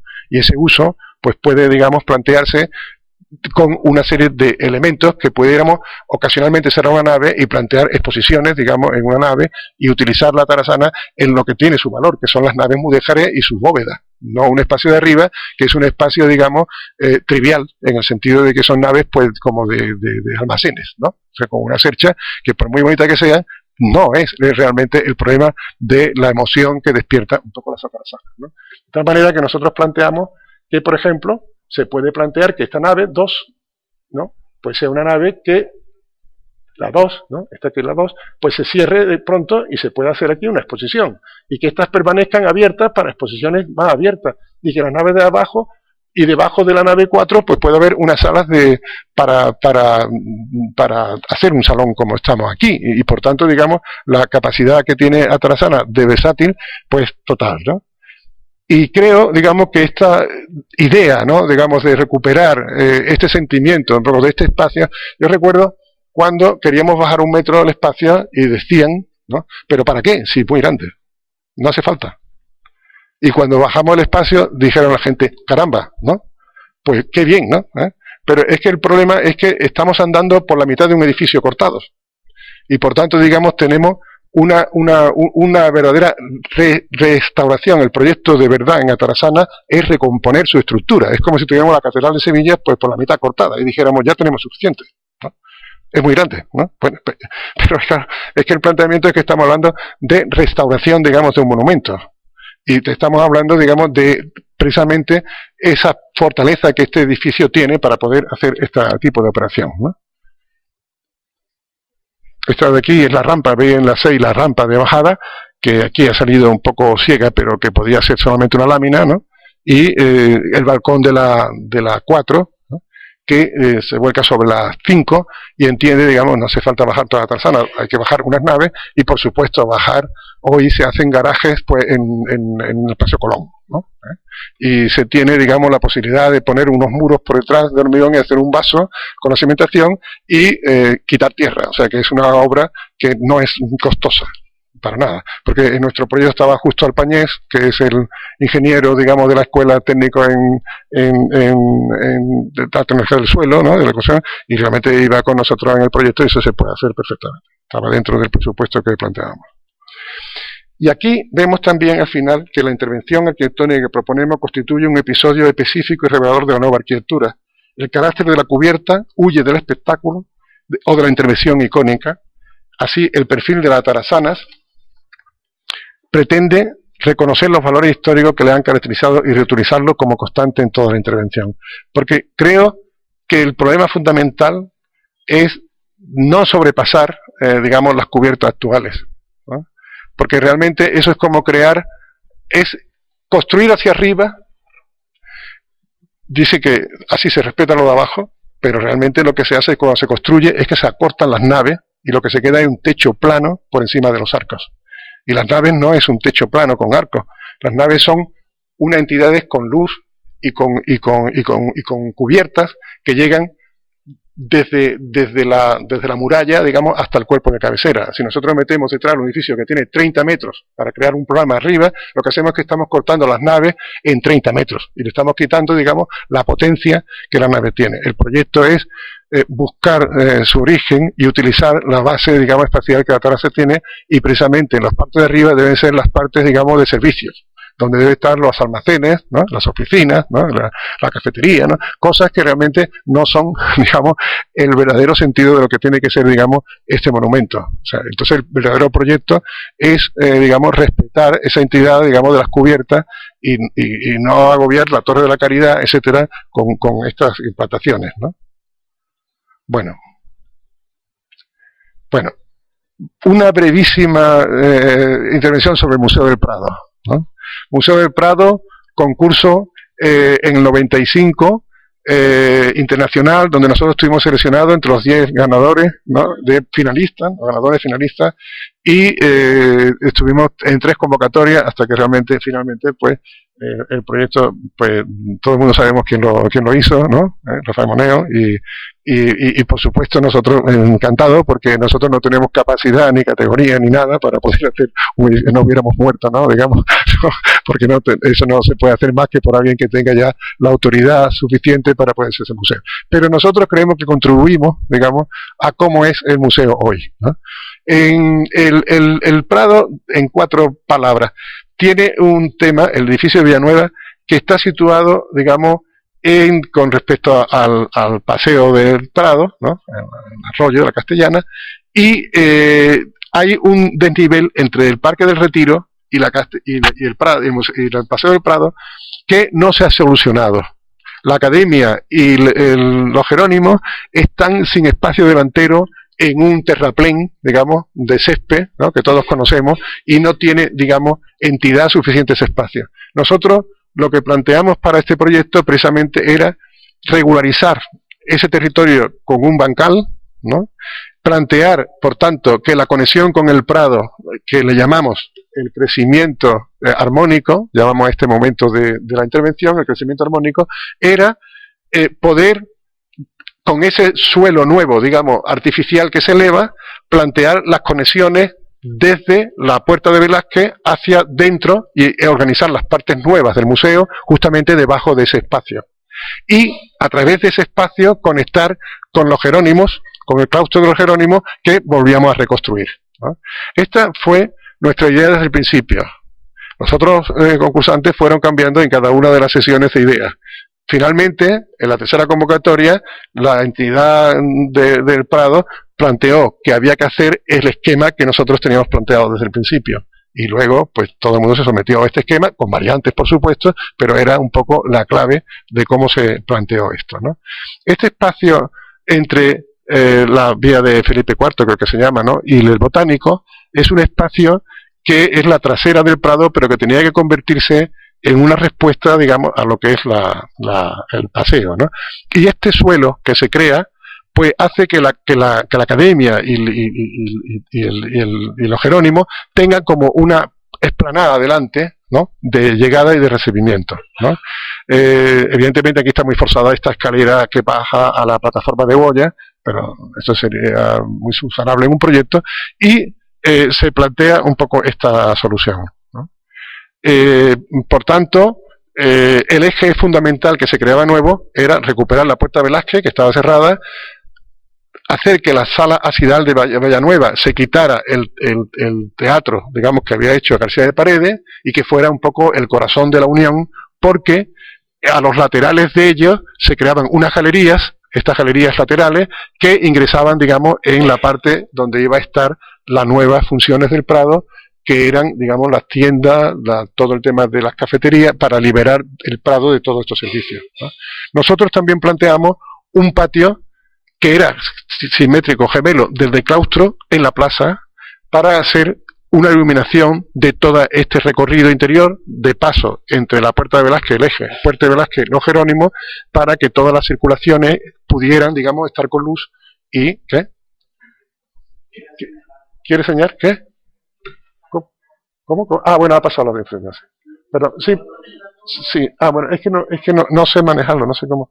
A ver, ¿cómo se maneja esto? Aquí, acá. Pero es que se me pasa, ¿no? A ver. Sí, sí, bueno, muy bien, muy bien. O sea, que aquí está la Puerta de Velázquez, ¿no? Este es el ASI de Villanueva, y nosotros lo hacíamos como el centro de llegada, y estas galerías laterales, que es como han salido, ¿no? Pues creábamos, con este vitral aquí, creábamos el patio que envolvía a la sede de Villanueva, ¿no? Y aquí estaban las tiendas, y estaban todos, aquí bajaba, y este paso a los Jerónimos, por aquí, estaba con este patio iluminado, donde subíamos con esta escalera y entrábamos al edificio. Toda esta parte iluminada de aquí abajo y de aquí abajo eran los talleres, y las salas de exposiciones itinerantes era todo lo que construía, digamos, alrededor de los Jerónimos, dando la entrada de servicio aquí, como ha sido, ¿no? Por tanto, la calle, que no recuerdo ahora su nombre, es esta, que pasa por aquí delante, pues ha vuelto para acá, que es lo que han hecho, ¿no? Por aquí, y esto sería un poco las plazas que se crearía para la iglesia de los Jerónimos y la academia, ¿no? Entonces, este es un poco el eje que se creaba en la propuesta, ¿no? Y en este proyecto, para la formalización de fachadas, intervino Pepe de Roca, ¿no? Con esta idea era un edificio de acero corten, ¿no? Como un contenedor, porque con iluminación cenital, puesto que estas eran las galerías de exposiciones permanentes alrededor del claustro, que tenía una función que ahora, con oficina y con los talleres de restauración, pues realmente no se usa con claridad, ¿no? Se llega hacia atrás, es un patio muerto de escultura, pero no tiene la vitalidad de un patio que está funcionando como claustro. Bueno, esto es una... Bueno, bien, a ver, mínimamente un proyecto de un concurso de anteproyecto que participamos y ganamos para convertir Marqués de Contadero en la sede turística de Sevilla, la atención integral del visitante, y nosotros queríamos hablar este proyecto porque queríamos hablar simplemente, brevemente, de economía y justeza, ¿no? Nos parece que una de las claves para las intervenciones a veces es precisamente la justeza y la economía, ¿no? Muchas veces los proyectos no se llevan a cabo porque se han planteado mal desde el principio estos presupuestos de economía, ¿no? El Marqués de Contadero es un proyecto del año 73, ¿no? Que una vez que ha perdido la función el Muelle de la Sal y la Arenal, pues se quiere incorporar a la ciudad. Y creo que es un proyecto fallido, puesto que el nuevo paseo no se sitúa a la cota justa de la ciudad, ni, por supuesto, a la cota baja del muelle, sino una cota intermedia, con lo cual queda un escalón que no hace ni integrarse arriba, ¿no? Y por supuesto queda como algo que no tiene una buena definición. Incluso se estrella contra la Torre del Oro y luego tampoco puede llegar hasta el puente de Triana, porque ahí están las rampas de accesos del muelle antiguo, y por tanto se para frente a la maestranza, a la Real Maestranza de Sevilla, a la Plaza de Toros, ¿no? La idea del proyecto es, primero, plantear una limpieza de ese espacio, pero sí darle su continuidad, y bajar los veladores a ese lugar, que es un lugar desértico, pero que con unas ciertas pérgolas y unas ciertas estructuras de sombra, puesto que abajo no se puede plantar porque hay unos bajos edificados que eran soportales para aparcamientos, se pensaron con poca altura, pero sí se podría plantear pues una serie de pérgolas que pudieran hacer que fueran terrazas veladores y se quitaran las terrazas de arriba que impiden el paso por la acera, ¿no? Luego, la idea de crear unos ascensores un poco acristalados y unas escaleras mecánicas sin tocar nada que hicieran la bajada, puesto que en la parte del Paseo Colón deberían ser el lugar de los autobuses turísticos y habría que llevarlos a la parte de abajo para hacer las salas de recepción y el programa que querían meter, ¿no? Veis aquí cómo en esta sesión, que es la clave del proyecto, están, digamos, aquí las pérgolas para los nuevos bares, ¿no? La diafanidad de la vista hacia la Torre del Oro, la idea de crear luz a través de unos lucernarios que permitan meter luz abajo, ¿no? Que veis ahí, y los ascensores y esas escaleras que en la parte contraria pues son mecánicas para bajar al muelle, ¿no? Y un poco en la operación que hacíamos, ¿no?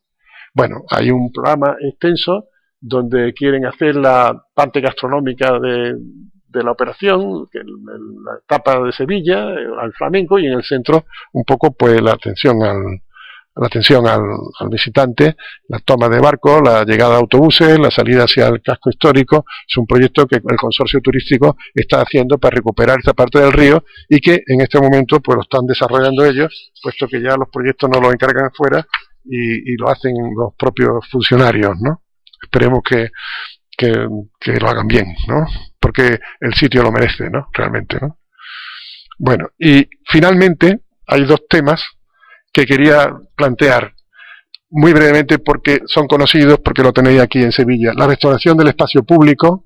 Este ciclo de conferencias no solamente habla de edificios, sino de conjuntos monumentales, ¿no? Y eso incorpora el espacio público. Quería traer la restauración del espacio público a través de los Jardines de Cristina, que es uno de los proyectos más recientes que ha hecho nuestro estudio, ¿no? Y recordar esta imagen tan maravillosa que era el exterior de la Puerta de Jerez, entre la Puerta de Jerez y el río, ¿no? Que fue en su lugar, en su momento puerto, y que fue luego interpretada por estos jardines de 1837, dedicado a la mujer de Fernando VII, la Cristina, la cuarta esposa de Fernando VII, que hizo Melchor Cano, digamos, con la asistente Arjona. Es una plaza salón, ¿no? Que planteaba la continuación un poco del Paseo Colón para llevarlo hasta el Palacio San Telmo y sobre todo hacia el camino a Dos Hermanas y a Jerez, que se daba tras el foso de la universidad, ¿no?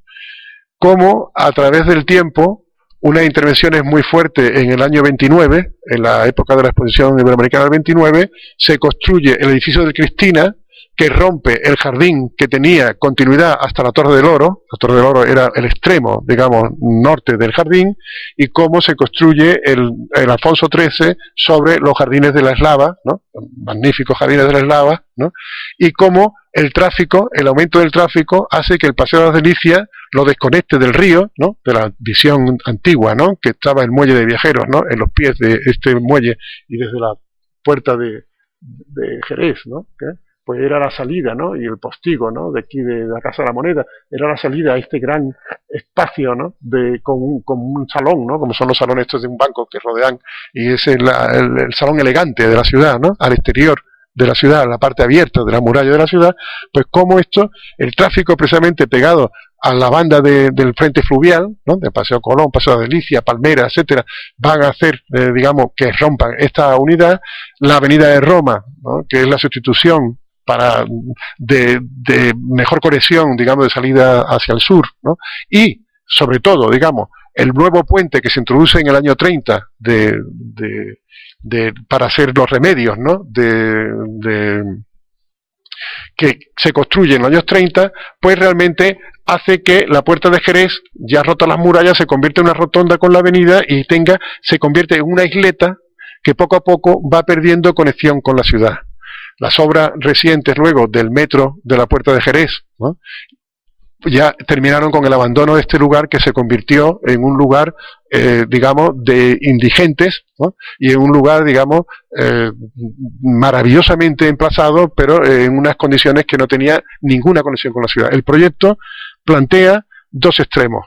Un primer extremo es la recuperación fiel, lo más fiel posible, de los elementos de la arquitectura del 29, ¿no? Porque ya es imposible de recuperar aquella de ochocentesca, ¿no? O novecentesca, y con todo el tema de recuperación de sus elementos ornamentales, de ladrillo, de tal. Y otro problema es plantear la nueva vinculación y la conexión de los jardines con la ciudad y con el río, ¿no? Bueno, este es el plano. Se han hecho un gran esfuerzo por sacar adelante, digamos, toda una arquitectura. Pues son elementos nuevos, son elementos diseñados por nosotros, nuevos, que reproducen con cierta fidelidad uno que quedaba, ¿no? Estos jarrones, pues encontramos uno, ¿no? Y tuvimos que reproducir toda la colección de jarrones. Los pacos estaban derribados, ¿no? Son obras que están trabajadas, ¿no? En esta idea de la tradición, digamos, del ladrillo, puesto que lo que merece, digamos, un espacio de este tipo es su restauración. Y queremos hablar aquí de la restauración del espacio público como uno de los elementos de intervención, digamos, en el patrimonio. Luego, por supuesto, las farolas pues son fernandinas, los bancos, pues, el banco clásico modelo Cristina, ¿no? Porque, ¿qué vamos a poner aquí? ¿no? ¿Qué vamos a hacer aquí? Vamos a hacer una recuperación de los suelos de la ciudad de Albero, vamos a quitar la pavimentación que tenía, vamos a generar las especies, vamos a volver a hacer los parterres de rayanes, vamos a plantear las clivias, vamos a plantear los acapantos, vamos a trabajar con los árboles del amor, vamos a trabajar con las especies, con un gran jardinero a mi lado que es Pepe Lía, ¿no? Y que plantea, digamos, una recuperación, digamos, de este jardín con su pérgola que estaba absolutamente abandonada, ¿no? Y finalmente colocando algunos elementos nuevos como este banco de diseño, pero que realmente trata de crear alrededor de esa lagunaria, digamos, un punto de estancia y de encuentro, ¿no? Y otro de los factores de este proyecto fue dedicar los jardines a la generación del 27.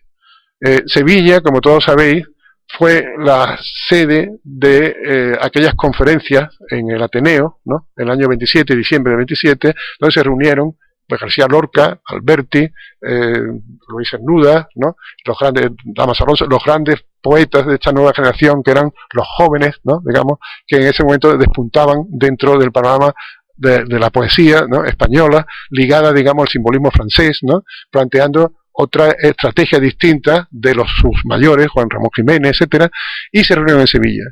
Y Sevilla no tenía nada, absolutamente nada de homenaje a esta generación, solamente el paseo de Vicente Alessandre, que ya estaba allí en el Cristina, porque Vicente Alessandre había nacido en el Palacio de Andúril, ¿no? Entonces su padre era un militar, aquello era un cuartel, era el jefe del cuartel, nació y al año y medio se fue a Málaga, ¿no? Y se hizo el poeta, digamos, de la ciudad del paraíso, ¿no? De Málaga, ¿no? Pero había un paseo de Vicente Alessandre. Entonces, cuando estuve haciendo el proyecto, se me ocurrió la idea de extender ese homenaje a Vicente Alessandre a toda la generación, ¿no? Y por eso en los paseos se llaman todos ahora, tienen nombre de Paseo de Luis Cernuda, donde iba a pasar la cigarrera en Semana Santa. Vimos en un prospecto de la cigarrera pasará por el Paseo de Luis Cernuda. Digo, bueno, pues la primera vez que sale este nombre porque se lo pusimos nosotros, el alcalde nos dejó, ¿no? El Paseo de García Lorca, la glorieta de Alberti, la de de Manuel Altoaguirre. Eduardo es su familiar que está aquí, ¿no? Y así dedicamos todos los paseos a la generación, incluimos poemas grabados, digamos, en piedra de mármol Macael, trozos de poemas, ¿no? En los parterres de esta generación. Realmente el jardín tiene también una vocación, como fue el Parque de María Luisa, con la literatura, ¿no? Y con su glorieta a Cervantes, a Dolores Quintero, digamos, a todas las personas que se ofrecieron allí, a Bécquer, ¿no? Una gran glorieta de Bécquer, construida por los Álvarez Quinteros, ¿no? En homenaje a Bécquer. Pues este jardín fue, digamos, lo dedicamos a la generación del 27. Una clave fundamental para todo es el descubrimiento, para mí, ¿no? Descubrimiento de que el paseo central de los jardines estaba enfilando la Giralda, ¿no? Y había un árbol que cortamos una noche con cierta alevosía, ¿no? Que era un brachichito que habían plantado en medio y que impedía esta visión. Pero convencimos, digamos, al jardinero, ¿no? Que teníamos que cortar ese árbol y lo cortamos. No cortamos el otro que está al lado, porque ya es un árbol de importancia, es una casuarina antigua, ¿no? Pero cortamos este árbol que habían plantado allí en medio, alguien que no había tenido respeto con esto, y descubrimos que el ingeniero que hizo la reforma en el 29 de los jardines había visto que este lado, el lado izquierdo del paseo, el lado izquierdo del paseo, es justamente la alineación de la casa de los Guardiola. Y por tanto, digamos, este paseo es la forma más directa de acceder desde la avenida, que es el eje que se abrió en todo el casco histórico y que va por las zonas monumentales más importantes de Sevilla, ligarlo, cortando la circulación de la Puerta de Jerez, ligarlo con los jardines de Cristina, poner un paso en el Paseo de las Delicias y poder acceder al río por el muelle de Nueva York. La fuente, discutida fuente, ¿no? Es un elemento que es como una especie de lágrima, ¿no? Que se sitúa alineada perfectamente en el espacio para dar esa continuidad de paso, ¿no? Para dar la referencia hacia Almirante Lobos con la Torre del Oro y para dar en el otro punto la antigua vía hacia el puente de San Telmo. De tal manera que es una fuente triangular que está emplazada, digamos, con todos los ejes de referencia de la ciudad, ¿no? Y al mismo tiempo es no es una fuente, es más bien como un manantial, ¿no? Que surge, el manantial de la poesía, ¿no? Que siempre ha sido la referencia poética, ¿no? Los manantiales, y que surge como una cascada, ¿no? Baja, horizontal, que no hace para nada competencia con elementos elevados como por ejemplo la fuente de la Puerta de Jerez. O sea, la crítica más inmediata es ¿por qué poner una fuente cuando hay otra fuente al lado, ¿no? Pero yo creo que esta conciencia que hemos tenido desde el principio del proyecto se ha planteado siempre como un problema de que estamos trabajando sobre un elemento horizontal, ¿no? Que tiene una musa, ¿no? Una muchacha desnuda, ¿no? Tendida, donde debajo de ella nace el manantial, digamos, de la poesía, ¿no? Y que no tiene absolutamente competencia, digamos, con un elemento que se plantea con la fuente de Delgado Brackenbury, ¿no? Manuel Delgado Brackenbury, que hizo para el 29 y que es una copia de unas pequeñas Cibeles, ¿no? Esta fuente, que está construida con mármoles de Macael blanco, ¿no? De bastante pureza, ¿no? Conseguida, y que son sillares, no son revestimientos, ¿no? Presenta, digamos, un filo que es también un banco, ¿no? Y presenta, digamos, esta cascada sobre una piedra de la parte de León, que son estas pizarras, ¿no? Tan magníficas, ¿no? Con esta irisación en cobre, que está abrupta para dar este momento de ola y que plantea también el carro, ¿no? La figura del carro dentro de unos pequeños manantiales de agua que tiene en medio, ¿no? Y es la fuente que Sevilla, ¿no? Sevilla, los poetas de la generación del 27. Tiene grabado en los laterales unas poesías que no se ven, pero están grabadas, ¿no? Que es a una muchacha desnuda, de Vicente Alessandre, que describe, digamos, que plácidamente tendida está allá donde las olas, no sé qué y tal, y cuenta un poco una historia que es justamente hecha esta fuente para esta poesía, aunque la poesía la encontramos luego de la fuente, porque suele un poco pasar siempre estas cosas, pero si leéis la poesía de al lado, dice, bueno, pues esto, Antonio copió, digamos, la fuente a través de esta poesía, pero nos encontramos después y por eso la pusimos allí. Está hecha con Sergio Portela, el hijo de César Portela, el escultor, y es un bronce, ¿no? Creo que de una belleza extraordinaria, ¿no? Bueno, finalmente aquí vemos cómo la pérgola que se ha situado, que va a ser objeto de colocar dos kioscos restaurantes, sella la herida que hizo la carretera y plantea entonces que los jardines del Cristina pueden llegar de nuevo hacia la acera del Hotel Cristina y no quedarse como una isla. La avenida de Roma quedó como un apeadero en fondo de saco, se cortó la circulación por delante entre la Puerta Jerez y el Cristina, y aquí veis la fuente cómo está marcando el paso, digamos, desde la avenida hacia el Paseo Central, cómo está marcando el paso hacia el puente por el lado de la pérgola de Cristina, y cómo el otro lado está marcando, digamos, el paso hacia la Torre del Oro. Por tanto, es una pieza, es una lágrima, ¿no?, que está encajada con sus justas proporciones para poder hacer en un terreno que hay un aparcamiento debajo y que no se puede construir nada, ¿no?, pues dar, digamos, esa charnela que se necesita para dar continuidad, digamos, a los itinerarios urbanos, ¿no?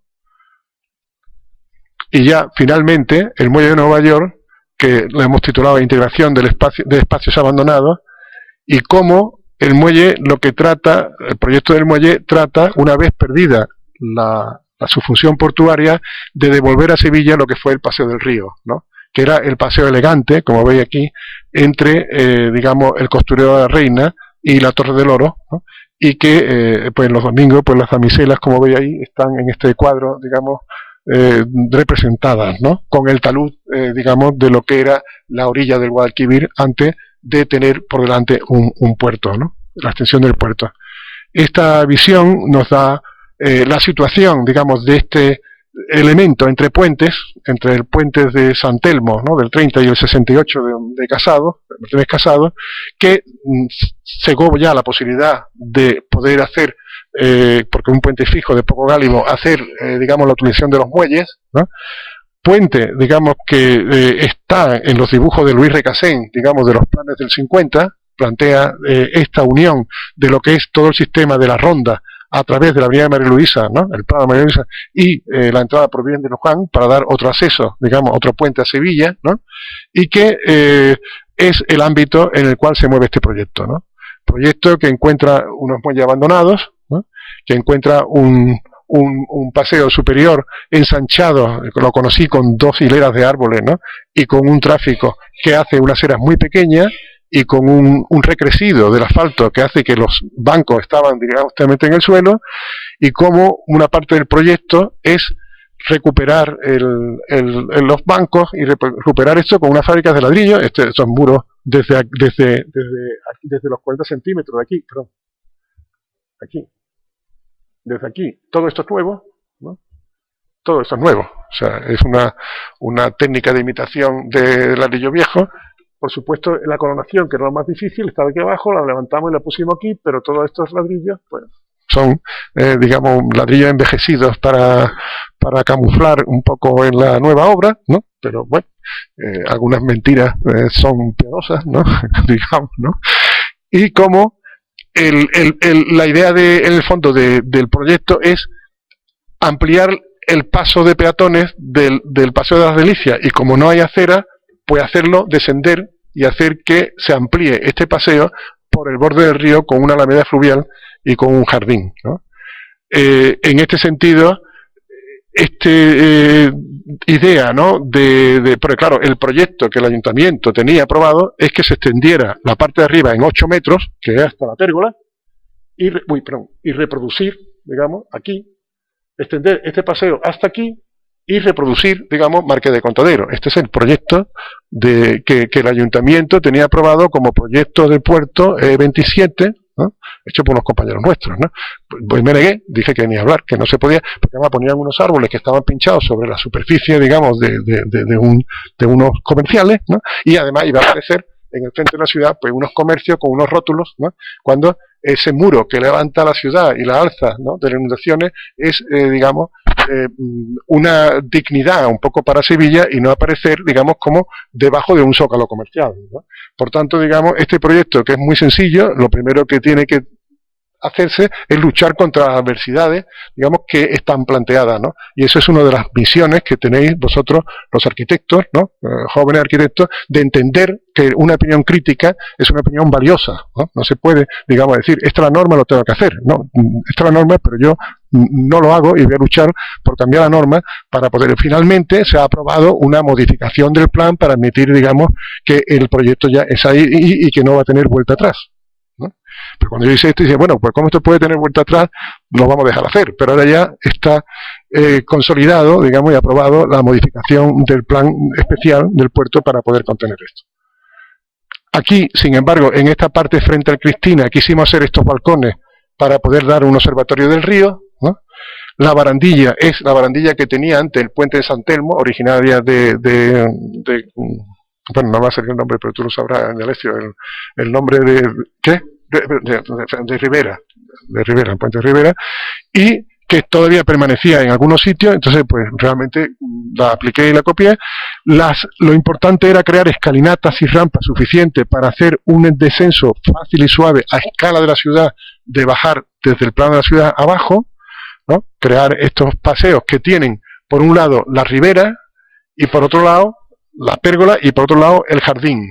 Esta idea de proyecto surgió de un viaje que hicimos cuando teníamos que hacer el proyecto a lo largo del Guadalquivir, de su nacimiento, ver cómo son las orillas, ¿no? Las orillas son Chopo, Álamo, Taraje, ¿no? Que están en el talud, y luego están las huertas, los campos de naranjos, ¿no? De la huerta sevillana, ¿no? La huerta del Valle del Guadalquivir, y aquí intentamos reproducir un poco esta doble condición, digamos, de frente fluvial y de jardines detrás de la pérgola, con estas pequeñas plazas que son como pequeños patios, ¿no? Que recuerdan la escala un poco de la casa del patio hispano-musulmán, donde la fuente, ¿no?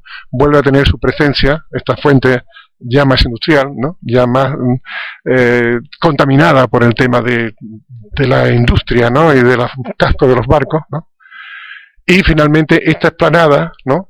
Que es una explanada que dejamos a disposición para que aquí se puedan ocurrir pues actos poéticos, actos, digamos, culturales, teatros, manifestaciones de todo tipo, que pronto tendrá una galería de artesanos y tendrá una pérgola nueva que dé sombra y acondicione un espacio realmente difícil porque ahí hay agua debajo y no se puede plantar nada. Para acabar, ¿no?, yo quería deciros que evidentemente los trabajos aquí expuestos sobre intervención en edificios existentes no son todos ni agotan el ejercicio profesional de la actividad como profesor que he desarrollado en estos 40 años, en estos últimos 40 años hasta ahora. Pero sí da una visión general de una vida profesional y una línea de actuación, creemos que coherente. Las obras ejecutadas son realidades, pero no son menos intensas realidades las enunciadas en los proyectos no llevados a cabo, al menos para su autor, y si consiguieron difusión, podrían influir en arquitecturas que construyeran otros, o que contribuir a orientar el futuro de esas intervenciones.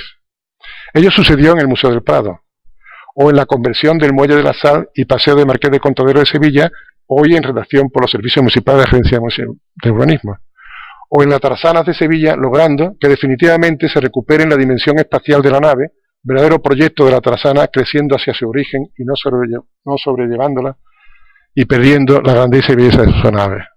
Como se habrá observado, el orden de exposición de las intervenciones ha sido cronológico y ello me ha servido para repasar al mismo tiempo mi desarrollo profesional y personal. Y como las intervenciones han variado desde los edificios al espacio público, que en definitiva es el edificio no privativo, sino de todos. Es el edificio social de la ciudad. Y por ello, por darme esta oportunidad de revisar mi arquitectura y mi vida ligada a ella, doy las gracias a la Academia de Bellas Artes de Sevilla, especialmente a Gonzalo Díaz Recasén por su invitación, y a todos los estudiantes participantes en el curso y a los asistentes invitados, a Clemente Delgado, que fotografió todas las obras, y sobre todo a los colaboradores de estos proyectos y obras, especialmente a Julia Bonino, coautora en varios de ellos. Gracias.